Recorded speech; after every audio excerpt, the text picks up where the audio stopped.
Welcome back to my vlog. And for this episode guys, gusto kong pag-usapan natin yung mga iba-ibang klaseng mask. Dami kasing mask na nagsulputan ngayong pandemic. And gusto kong i-discuss sa inyo isa-isa kung ano yung mga nalalaman ko sa kanila. Kasi yung iba, ginagamit namin sa hospital. So, dun sa mga bago pa lang sa channel ko, gusto kong sabihin sa inyo na I'm working as a nurse here in Singapore. And then, may mga konting kaalaman naman tayo about sa mga mask. Kaya gusto ko din i-share sa inyo. Sana may matutunan kayo. And sana malaman nyo kung anong mga gamit nila kasi iba-iba sila. And then, kailangan ba natin bumili ng pagkamahal-mahal na mask? May mga mahal na mask akong ipapakita sa inyo. And then, may mga cheap and some of them are just free na makukuha namin dito sa Singapore. So, I will discuss to you guys yung pinaka-cheapest going to the most expensive kind of mask. Kailangan ba natin ganun kamahal na mask? So, to protect ourselves from the pandemic. So, first, I'd like to start dun sa pinaka-cheapest, which is... Sorry guys, nandito lang sila lahat para easy to reach lang. So, ito, just a surgical mask na ginagamit everyday. Mabilis lang siyang gamitin. Ganito lang siya. Ayan. And then, i-pinch mo lang dito guys. Para secured and para din ma-protect ka. Walang leak dito sa area na to. So, ayan guys. Very simple to use lang siya. And I think this is the cheapest mask. So, ang masasabi ko lang about this mask guys, hindi siya pwedeng i-reuse bukas. I don't advise everyone to use this na yung nagamit mo na ngayong araw na to and then tomorrow, gagamitin mo ulit. I don't recommend that because pag ginagamit mo to ngayon, halimbawa ginagamit ko siya, madumi na siya kasi habang nagsasalita ako, yung mga talsik ng laway mo, ganyan guys, napupunta dito sa mask. So, moist na siya at the end of the day and then nag-build up na rin yung mga bacteria. So, hindi ko siya ina-advise for you to use it tomorrow. Siguro one day is enough for this mask.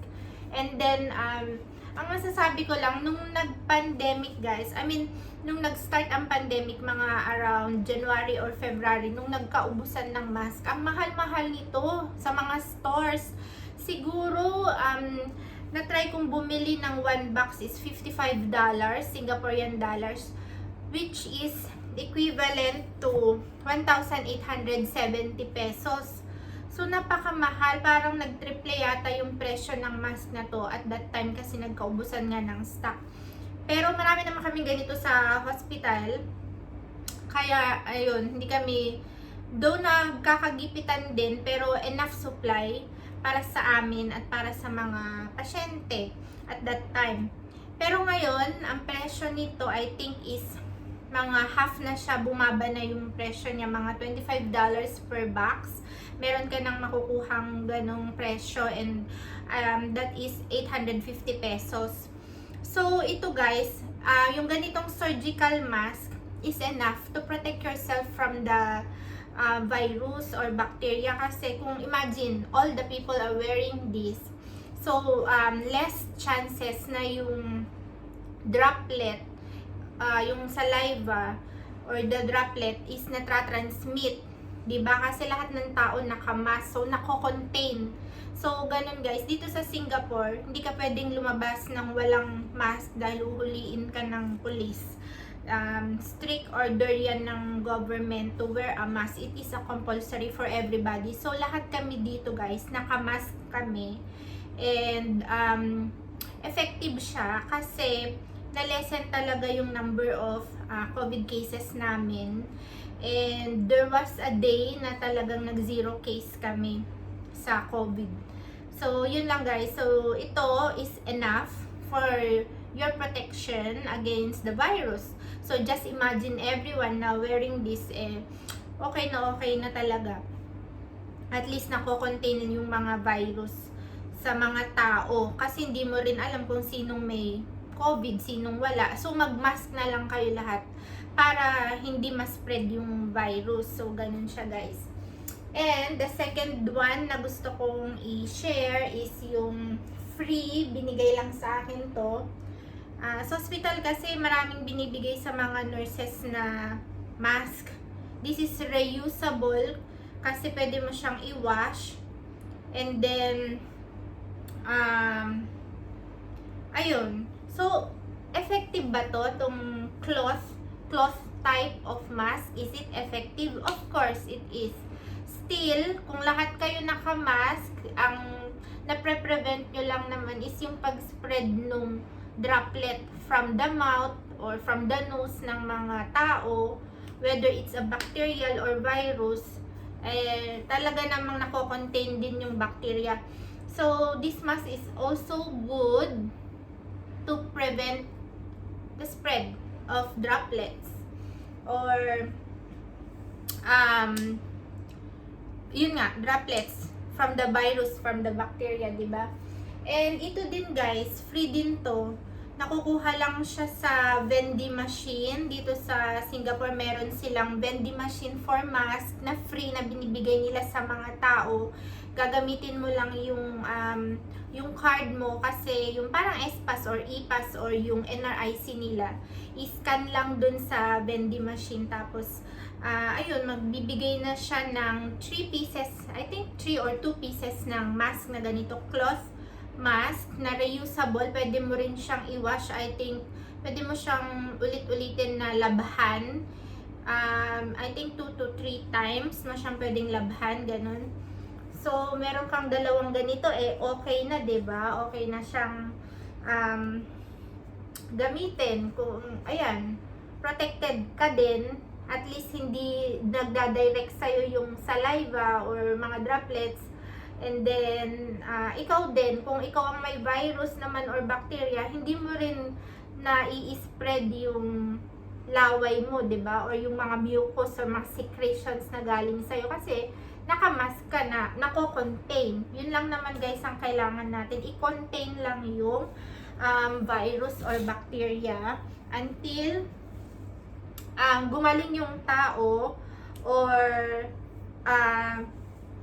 yun guys. O, diba? So, okay din naman siyang gamitin. Yan. Lalabhan mo lang siya parate. Siguro in a day, pag nagamit mo na siya, labhan mo na. And then, siguro bukas to yun na, pwede mo na ulit siyang gamitin. Kasi nga, gaya nung sabi ko, yung saliva mo, syempre napupunta dito pag nagsasalita ka, very moist na siya, tapos hindi mo linabhan, bukas gagamitin mo ulit, 'di ba? Ang dumi naman. So, hindi ko siya ina-advise na patuloy mong gamitin na continuous. Dapat talaga guys, nilalabhan nyo din kung ang ginagamit nyo is yung cloth mask.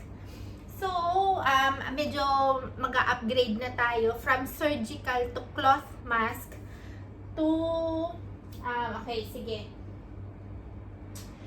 Dito tayo sa copper mask na inassemble ko. Ganun pala siya guys. Papakita ko sa inyo kung paano ko siya inassemble. Ganun pala siyang gamitin.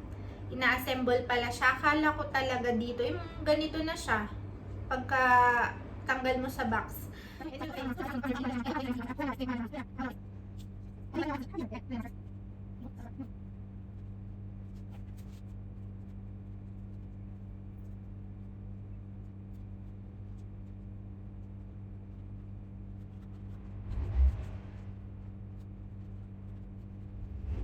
Material is parang dine-deactivate niya yung virus or bacteria or germs kasi kailangan yung malaman na iba-iba yung bacteria, germs, and virus, iba-ibang mga organisms. So, ang sabi, ang copper material daw is parang dine-deactivate or parang pinapahina niya yung virus or bacteria. And then some says it really kills the bacteria or virus.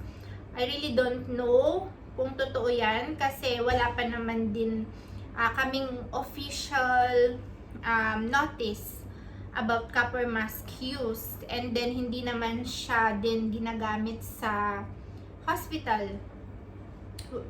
Pero kung ganun nga yung properties ng copper, edi maganda, di ba? And then sabi, itong mask na to guys, ito kasi yung copper part niya, yung labas. Ang sabi, washable daw siya, which is good. And then yung filter din daw sa loob, nakasulat dun sa box nito, ang sabi, washable din daw. But I don't think I would recommend you to wash yung filter. Kasi nga, 'di ba parang ang dumi naman na niyan, lalo na kung ginamit mo buong araw. Siguro yung labas lang, palitan or i-wash mo siya, itong copper mask niya. But yung filter, siguro pag nagamit mo na in a day, baka pwede mo naman nang itapon din tomorrow. Different kind of filter again, yung new filter again. And then, sabi sa box that you can use, the one box is good for 1 month. Yun ang sabi dun. So, nabili ko to, $15, so 510 pesos. And then, kung isipin mo, kung good for 1 month siya, I think okay na din. So, okay. So, ganito siyang gamitin. And then, meron siya actually butas dito for you to breathe. Dito sa baba niya. I think this is also a good mask. Medyo high-end kind of mask din siya. Parang N95 level. Kasi dun sa filter niya, and then ito, parang good filter nga talaga siya. Hindi mo mailalabas yung mga bacteria. But then what if the person around you cough out, and then wala siyang mask? I think you are not safe dahil sa butas na to. Just make sure na yung pupuntahan mo is yung mga tao is naka-mask din sila. Para hindi mo naman makasagap lahat yung mga secretions from them. Kasi guys, meron siyang entry dito. Though yung linalabas mo yung hininga mo, pero tendencies, pwede rin pumasok dito actually yung virus or bacteria from other people. Ito lang yung nakita kong hindi maganda dito sa mask na to. Pero comfy to use siya, at saka sabi hindi daw nagfa-fog yung glasses mo kapag ginagamit mo to, kasi yung style ng mask, which is true. Kasi dun sa surgical mask, ito kung ginagamit ko to and then nakasalamin ako. Minsan kasi guys, nagsasalamin ako pag gabi. Napansin ko na yun nga, naglilik yung air dito banda, kaya nagfa-fog yung salamin. Yun. So, ito, maganda naman siya and stylish. Yun. But then, yun lang, yung parang defect na nakita ko tong butas dito. Although, ginawa talaga yung mask na to, na may butas dito for you to breathe. Pero baka naman ma-inhale mo rin yung virus coming from others, 'di ba? So, ingat na lang din when you using this kind of mask. So, kailangan mo yung ventilation to go out. Kasi guys, sabi nila, 'di ba, kapag naka-wear ka daw ng mask, yung hininga mo, parang nagsisirculate lang din sa loob ng mask. Kung totoo ba yun? Yes guys, totoo yun. Kaya nga, nagkakaroon tayo ng pimples while you are wearing mask. Kasi, yun yung effect nung pagiging moist, kasi galing sa saliva mo, miikot-ikot lang din yung ventilation sa loob pag nakamask ka. Kaya nagkakaroon ka ng bacterial mga pimples, kasi nagbi-build up yung mga bacteria dyan sa face mo. Dahil nga dun sa kulog. Nakakulog siya syempre. Yun. So, ito guys, okay naman siya. So, guys, itong next na ipapakita ko sa inyo is N95 mask. And itong mask na to guys, ginagamit namin for airborne cases like tuberculosis and COVID patients. And these patients guys, dapat naka-isolate sila sa isang kwarto para hindi nila ma-spread yung virus sa ibang tao. So nakaganito kaming mask. And then sa mga COVID cases guys, nakaganito kaming mask. And then naka-goggles. And then naka-PPE. So isang pasok sa isang room ng patient. So isang PPE set. But this one, you can use it for a day. Ilalagay mo lang siya sa plastic. At ipapakita ko sa inyo kung paano siya safe i-remove. Ilalagay mo lang siya sa plastic bag. And then, or ziploc. Pwede mo siyang gamitin for 1 day. Yun, hindi na siya ginagamit na next day. Syempre, ang dumi na niya. Lalo na kung humarap ka sa mga suspected or COVID cases na patient. Diba? Wag mo na siyang i-reuse. So, for a day, okay lang siya basta with proper technique of removing and putting the mask. Yan guys. So guys, what is the difference between airborne and droplet? So, yung airborne guys, yan yung mga smaller particles na nasa air lang siya for a longer time. And then, kahit na medyo malayo ka sa pasyente or sa tao na may sakit na meron siyang airborne disease like tuberculosis and COVID, kahit medyo malayo ka dun sa tao, pwede mo pa rin siyang masagap. Dahil small particles lang siya, nasa air lang siya, pwede mo pa rin siyang ma-inhale. So yung droplet guys, hindi siya masyadong nag-i-stay sa air. And then, pag lumayo ka na ng konti, yung talsik ng laway or secretion ng tao or pasyente na merong droplet disease, hindi na siya umaabot sa'yo ng pagkalumayo ka sa kanya. Yun guys, yung difference. So, medyo mas dangerous syempre yung airborne. And for COVID cases, it is considered as airborne. And then, contact precaution din siya. Contact precaution na din, kaya naka-PPE yung mga tao. Kasi, let's say, mapunta sa cloth mo yung virus, tendencies na baka masagap mo yung virus through your cloth, through your hair. Kaya naka-ano kami guys, what do you call that? Cup din kami kapag pumapasok kami sa mga pasyente na suspected and yung may mga COVID. But this So, ipapakita ko sa inyo guys kung paano siya isuot para malaman din ninyo, magka-knowledge din kayo. And this mask guys, meron siyang sizes. So, ako, sinukat talaga ako para dito sa size na to. Ang size niya is 1860S na N95. Meron kaming way on how to see kung ano ba talaga ang size mo dahil you cannot wear any sizes. Ito lang talaga yung size ko na I'm very sure na hindi nagli-leak at walang pumapasok na mga bacteria or virus sa loob dahil it is properly sealed.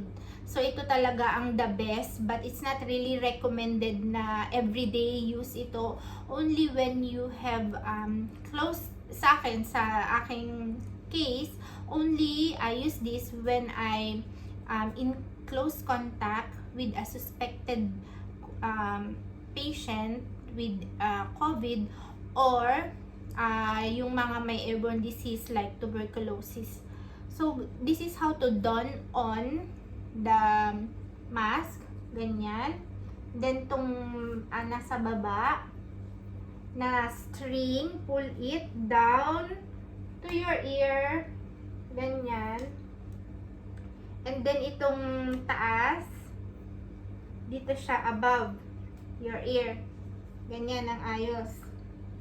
And then, make sure it is properly fit on your face. And then, i-pinch dito guys. Ng ganitong position, na hindi ganito ganito. And then, you blow. You try to blow. Walang naglik. You see?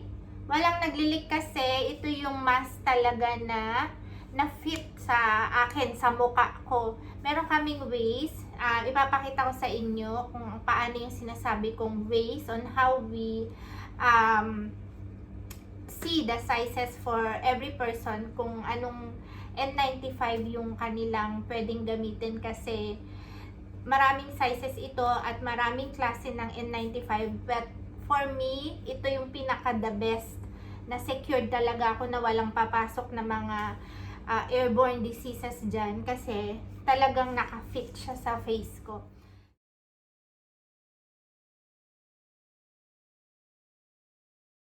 Now, I want to show you kung paano ko siya tanggalin. So, just pull the string sa taas. Hold it here. And then, okay, sa taas. Then, keep it away from you. Ganon. So, wag nyong So, let's say, gamit na to guys. Wag nyo namang hawakan dito and then ganito pa rin yung pag-ano ninyo, pagtanggal. Okay? Gawin ulit natin ha. Okay. So, wag nyo namang hawakan dito guys and then tanggalin na ganyan dahil you are just touching the exposed part na meron ng virus or bacteria na nakadikit dyan dahil nga humarap kayo sa tao or sa pasyente na merong airborne disease, diba? So, ganun yung pinakita ko na sa inyo yung proper way on how to remove it. Hawakan nyo lang dyan and keep it away from you and ilagay nyo siya sa plastic bag. Pwede nyo pa siya ulit gamitin later. So, ilagay nyo lang siya sa plastic bag. Ganyan. Para maayos, diba? Para hindi kalat-kalat at para hindi rin ma-expose yung mga ibang tao sa mask na madumi na nagamit mo na, diba? Okay, so the last one guys na ipapakita ko sa inyo, binili ko kasi to kasi na-amaze talaga ako sa mask na to. And medyo pricey. Medyo pricey siya, but then the quality is very good sa tingin ko ha, because I really love this mask. Gaya nga nung sinasabi ko sa inyo na kung minsan pag nakamask tayo ng kulob, umiikot-ikot lang yung hininga mo sa loob and then tendencies baka magkaroon ka ng pimples, ganyan, which is nagka-breakouts nga ako noon dahil sa mask. So ito, ginagamit ko lang to kapag lumalabas ako, hindi naman siya pwedeng gamitin sa hospital kasi hindi siya uniform syempre, but this one is also a kind of N95. May filter siya sa loob, papakita ko sa inyo kung paano siya linalagay. Meron siyang battery na may fan at chargeable. Ito. Ay, nasindi yung mask, yung fan. So, meron siyang mask na cloth na pwede mo rin siyang labhan. And then, ito yung battery. Ito naman yung fan. May fan siya sa loob, guys. Kaya na-amaze talaga ako sa mask na to. So, ilalagay mo siya ng ganyan. Then, ito parang magnet type. So, ididikit mo lang yung battery niya. And chargeable siya. Meron siyang kasamang USB charger. And then, ito yung filter niya. Separate siya nung binili ko kasi isa lang yung free filter niya nung nabili ko. Tapos, ano mo lang siya dito, guys. I-fit mo lang yung ayan, yung fan area, tsaka itong filter, i-fit mo lang na ganyan.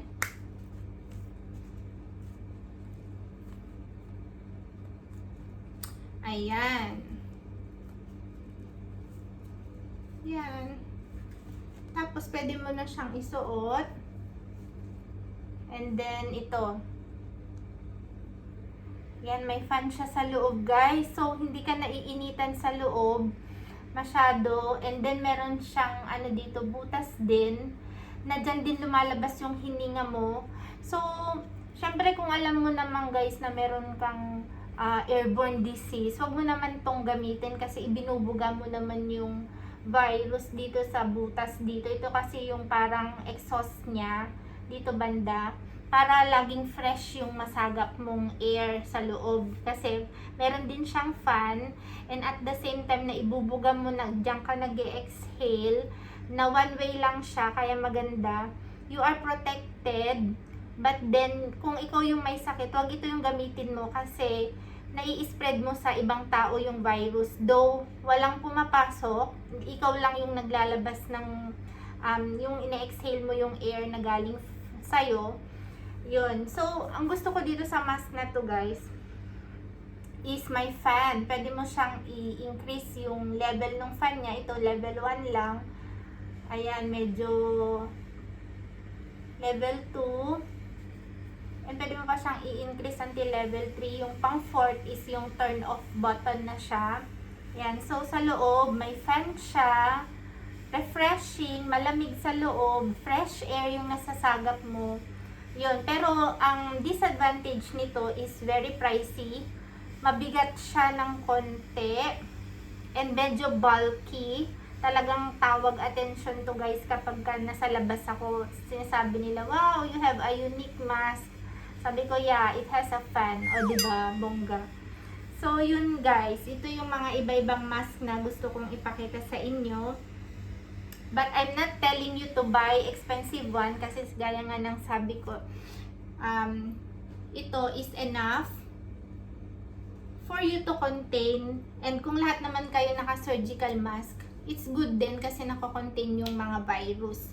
So this one is a bit, not a bit, but it's really pricey. Nabili ko siya sa ProLabs.ph.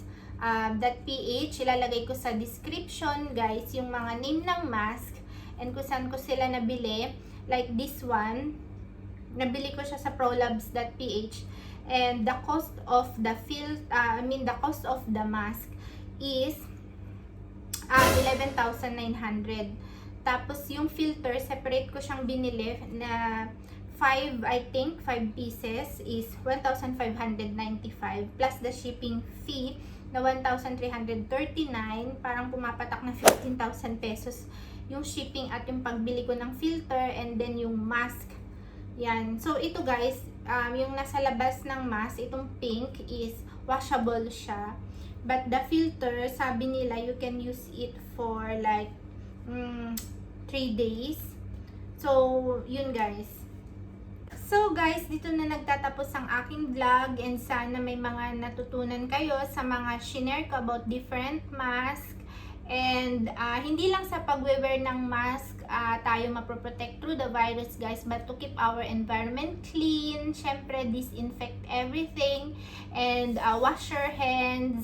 And marami pang measures actually to protect ourselves from the virus, like keep our body healthy. And yun guys. So, thank you sa panonood sa vlog ko na to, and sana wag niyong kalimutan na panoorin din yung mga previous vlogs ko guys, and sana dun sa mga hindi pa po nag-subscribe, mag-subscribe po kayo sa channel ko, and magkita-kita ulit tayo sa mga susunod ko pang vlogs guys. So, stay safe and thank you sa panonood. Bye bye guys!